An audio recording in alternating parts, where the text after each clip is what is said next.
Today we are going to discuss new topic issue of debentures for consideration other than cash. आज हम लोग जो है इस टॉपिक की बात करेंगे issue of debentures for consideration other than cash.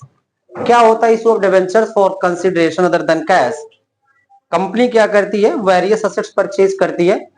अगर कंपनी पेमेंट करने के लिए शेयर इशू करती है, डिबेंचर इशू करती है, चेक के थ्रू पेमेंट कर सकती है। अगर कंपनी डिबेंचर इशू करती है, it is called issue of debentures for consideration other than cash. Company ने किसी से एसेट्स खरीद लिया, उसका पेमेंट डिबेंचर्स के थ्रू करती है, यानी कंपनी डिबेंचर इशू करती है, तो called as issue of debentures for consideration other than cash.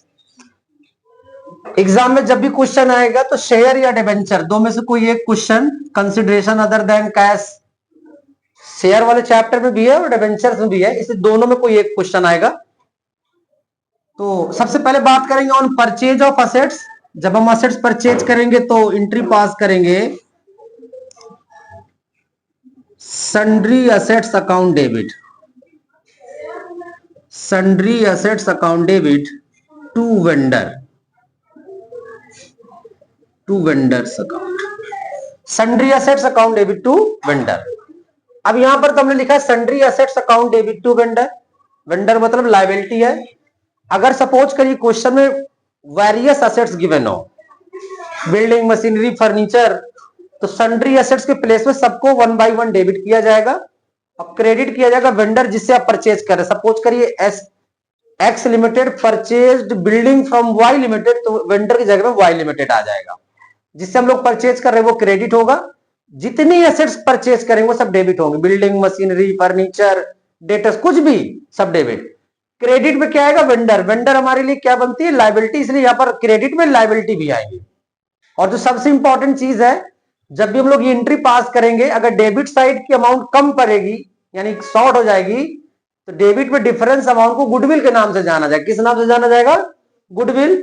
और क्रेडिट में कोई अमाउंट शॉर्ट होती तो उसको हम लोग कैपिटल रिजर्व के नाम से या कैपिटल अकाउंट के नाम से यहां पर डिफरेंस अमाउंट रखेंगे। इसके बारे में चर्चा करेंगे नेक्स्ट वीडियो में। तो sundry assets account debit to vendor.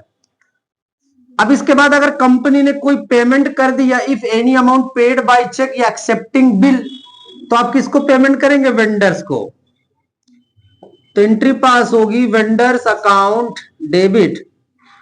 अगर आपने कैश के थ्रू पेमेंट किया तो टू कैश, चेक के थ्रू पेमेंट किया है तो टू बैंक, और अगर आपने बिल के थ्रू पेमेंट किया है तो टू बीआर अकाउंट। तीन में से कुछ भी हो सकता है। कैश के थ्रू पेमेंट करेंगे तो टू कैश, अगर आपने चेक के थ्रू पेमेंट किया तो टू बैंक या टू बीआर। ये एंट्री ऑप्शनल है, होना जरूरी नहीं, क्वेश्चन पे डिपेंड करता है। अगर कुछ पेमेंट हुआ तो एंट्री आएगी, अदरवाइज एंट्री पास नहीं करेंगे। अब सबसे इंपॉर्टेंट चीज है कि असेट्स खरीद लिया, उसके बदले में कितने डिबेंचर इशू करेंगे।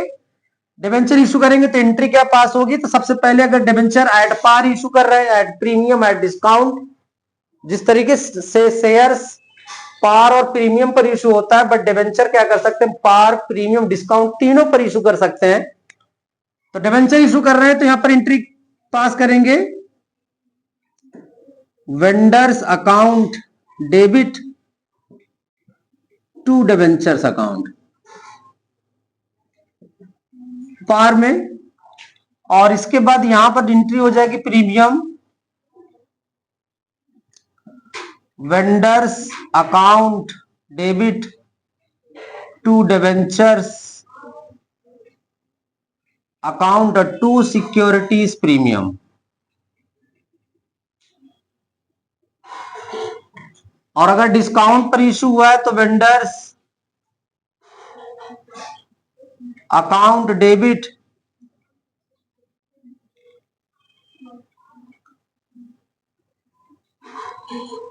Vendors account debit discount on debenture account debit to debenture account. ये तीन में से कोई एक एंट्री आएगी, तीनों एक साथ नहीं आएंगी, ऑप्शनल होती है। तो कोई कंपनी डिबेंचर पार पर इशू कर रही होगी तो एंट्री पास करेंगे, प्रीमियम पर होगी तो एंट्री पास करेंगे, और अगर डिस्काउंट पर डिबेंचर इशू किए जाएंगे तो एंट्री आएगी। पार पर एंट्री क्या पास करते हैं? Vendors account debit to debenture, premium premium credit हो जाएगा, डिस्काउंट में डिस्काउंट डेबिट हो जाएगा। तीन एंट्री का डिफरेंशिएशन है। तो एंट्री तो हम लोगों ने पास कर लिया कि एंट्री समझ जाए यहां पर कि जब परचेज करेंगे एसेट्स तो क्या एंट्री पास होगी, अगर कोई पेमेंट हुआ तो क्या एंट्री करेंगे। फिर issue of debentures to the vendor, debenture को डिबेंचर जब इशू करेंगे क्योंकि जितने रिमेनिंग अमाउंट होगी उसके लिए हम लोग क्या करेंगे, डिबेंचर जब इशू करेंगे तो क्वेश्चन में देखेंगे कि debenture issue at par, premium का डिस्काउंट पार में होगा तो ये एंट्री पास करेंगे। अगर debenture at a premium issue होंगे तो ये एंट्री पास होगी, डिस्काउंट पर होगा तो ये एंट्री पास होगी। लेकिन एक सबसे बड़ा क्वेश्चन ही पुट अप होता है यहां पर कि how to compute the debentures issued to the vendors, कितने डिबेंचर इशू किए जाएंगे वेंडर्स को, वो कैसे कैलकुलेट करना है। तो उसके लिए अगला टॉपिक ये है calculation of number of debentures issued. कैसे नंबर ऑफ डिबेंचर इश्यूड करेंगे, अगर एट पार है तो फार्मूला बनेगा purchase consideration, purchase consideration divided by face value of debenture, face value of debenture. अगर कंपनी डिबेंचर पार पर इशू कर रही तो परचेज कंसिडरेशन का मतलब जितने में कोई एसेट्स खरीदी यानी वेंडर्स के सामने जो अमाउंट होती है उसको हम लोग बोलते हैं परचेज कंसिडरेशन, जो वेंडर्स के सामने होती है परचेज करते समय।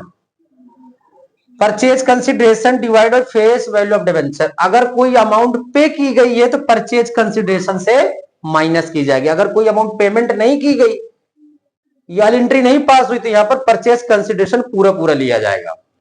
सपोज करिए 10 लाख रुपए की एसेट्स खरीदी, 10 लाख में 2 लाख पेमेंट कर दिया तो यहां पर 8 लाख रखेंगे परचेज कंसिडरेशन। लेकिन अगर आपने कोई भी अमाउंट पेमेंट नहीं की तो पूरा 10 लाख की खरीद 10 लाख के ऊपर आएगा। Divide by face value of debentures, जितने का एक डिबेंचर है, अभी क्वेश्चन में आप लिख रहे थे कि 1000 का डिबेंचर है, कभी 100 का डिबेंचर, वो फेस वैल्यू ऑफ डिबेंचर्स होती है। तो जितने का आपने परचेज किया divide by face value of debenture. Premium पर अगर होगा तो कैसे फाइंड करेंगे, purchase consideration, purchase consideration divided by face value of debentures plus securities premium. Securities premium जितना होगा 10%, 20%, मान लीजिए 1000 का 10% तो 100% निकाल, दोनों को ऐड करके फिर डिवाइड करेंगे। अगर डिस्काउंट पर है purchase consideration divided by face value of debenture minus discount, discount को माइनस कर देंगे। अगर क्वेश्चन में एट पार डिबेंचर इशू किए गए हैं तो purchase consideration divided by face value of debenture. Premium पर इशू करेंगे तो प्रीमियम वाली एंट्री पास करेंगे। अब डिबेंचर्स ऐसे फाइंड करेंगे, purchase consideration divided by face value of debentures plus security premium के अमाउंट को ऐड करेंगे। अगर क्वेश्चन में डिबेंचर डिस्काउंट पर इशू किए तो एंट्री ये पास होगी, डिबेंचर कितने डिबेंचर इशू किए गए उसके लिए purchase consideration divide by face value of debentures minus purchase consideration.